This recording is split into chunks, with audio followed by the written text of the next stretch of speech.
Well, good afternoon, everyone. It's a great pleasure to be here with my friend Espen, friend, colleague, and also for me, for the United States, our partnership with Norway on so many things, especially in moments of challenge, is deeply appreciated, deeply meaningful. As NATO founding members, our countries have an extraordinary history, a long-standing history of working to address global challenges, not just the bilateral relationship, but between Norway and the United States, one that focuses on regional issues, but also on global issues. In April, we agreed to tackle one of the greatest threats to our national and economic security by working to secure our critical mineral and clean energy supply chains. And this is something that's animated both of our countries for some time, and I think the work that we've done together reflects the intense importance that we attach to this. Today's signing, this Memorandum of Cooperation, demonstrates a shared commitment to economic security in both a timely and tangible way. Developing secure, transparent, critical mineral supply chains is essential if we're going to achieve our global clean energy goals, but it's also an essential aspect of our national security. We've invested much toward this effort already. We're already co-leaders of the Green Shipping Challenge.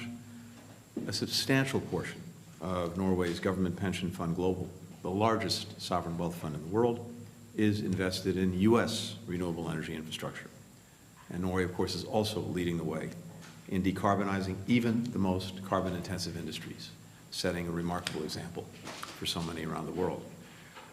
We also work together to accelerate investment in global supply chains alongside our 13 other partners in the Mineral Security Partnership, which, through the leadership of Undersecretary Fernandez, now consists of 32 projects around the world. Global demand for critical minerals, we know, is only going to increase. It's going to expand dramatically as we build and deploy technologies that will drive the 21st century clean energy economy. No country, we know, can meet this demand alone. No country should control the world's supply of these materials. Alongside Espen, I'm very pleased to sign this Memorandum of Cooperation to further unlock the full potential of what our two countries can accomplish together, and as well working with many others. This is a partnership that really is foundational to the future of the 21st century economy, the future of clean energy, the future of national security. So with that, Espen, the floor is yours. Thank you, Secretary Blinken. Thank you, Tony, my good friend.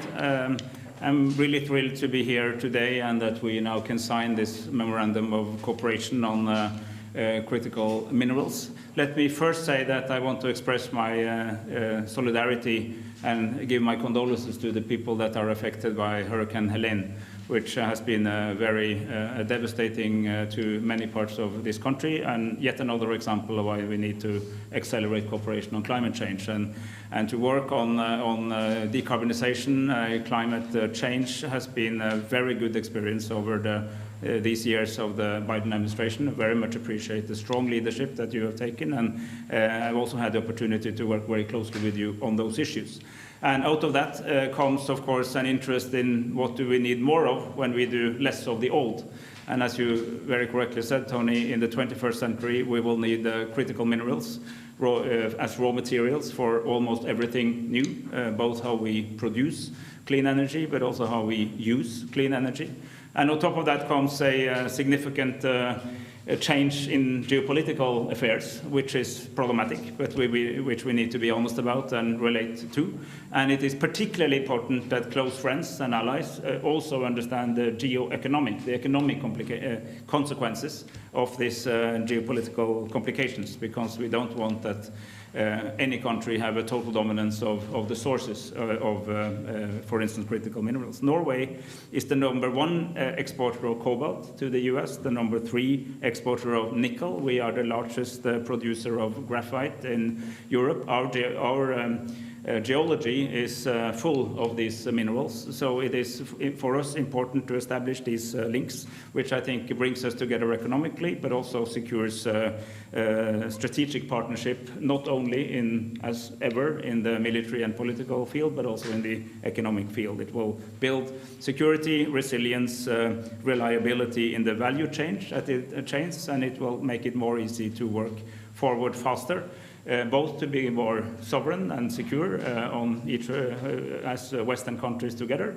but also to accelerate the green shift. So many good things come together in what we are now going to sign, and I'm very happy with the cooperation we had with you personally and people here, and that we are now at the moment where we can sign this memorandum of cooperation. Thank you. Now down to work.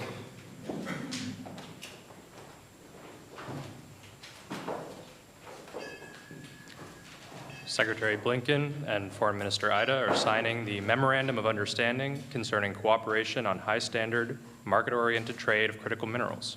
This MOU formalizes the intent to advance high labor and environmental standards in global critical minerals supply chains while maintaining and identifying appropriate responses to non-market policies and practices in third countries.